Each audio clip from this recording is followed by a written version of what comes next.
Suami bunuh istri depan anak, dendam tak diurus saat sakit dan diminta cerai. Aksi keji seorang suami, berinisial AS membunuh istrinya, FF depan anak mereka di Pasar Minggu, Jakarta Selatan menggemparkan publik. Diketahui jika AS rupanya menikam korban karena dendam tak diurus saat sakit dan malah diminta cerai oleh istrinya itu.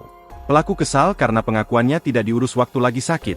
Akhirnya cekcok, kata Anggiat saat dikonfirmasi, Kamis, 5 September 2024, dilansir dari Tribun Jakarta.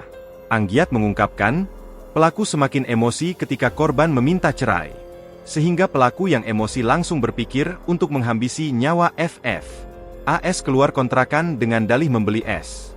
Padahal, saat itu ia mengambil pisau untuk menikam korban.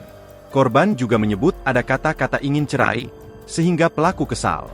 Pelaku membanting handphone miliknya, ungkap Kapolsek.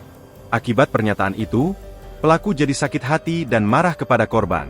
Ia kemudian menikam FF, hingga mengalami 6 luka tusuk di tubuhnya.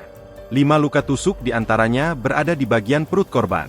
Peristiwa pembunuhan itu terjadi di rumah kontrakan yang ditempati pelaku dan korban di Jalan Sepat, Kebagusan, Pasar Minggu, Jakarta Selatan, Rabu, 4 September 2024, dini hari sekitar pukul 00.05 waktu Indonesia Barat.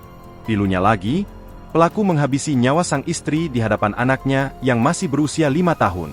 Sementara itu, Kabid Humas Polda Metro Jaya Kombes Ade Ari Syam Indradi menjelaskan, peristiwa itu pertama kali diketahui oleh seorang saksi sekaligus tetangga pelaku berinisial N. Menurut pengakuan N, kala itu dirinya baru pulang bekerja sebagai tukang ojek. Saat itulah N tak sengaja mendengar suara teriakan dari dalam rumah kontrakan yang ditempati pelaku dan korban. N yang merasa penasaran kemudian menggedor pintu kontrakan pelaku.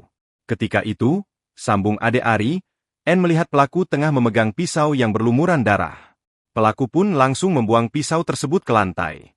Setelahnya, N menolong korban yang sudah terkapar di kasur dan berlumur darah akibat luka tusuk. N juga melaporkan peristiwa itu ke ketua RT setempat. Download Tribun X sekarang, menghadirkan lokal menjadi Indonesia.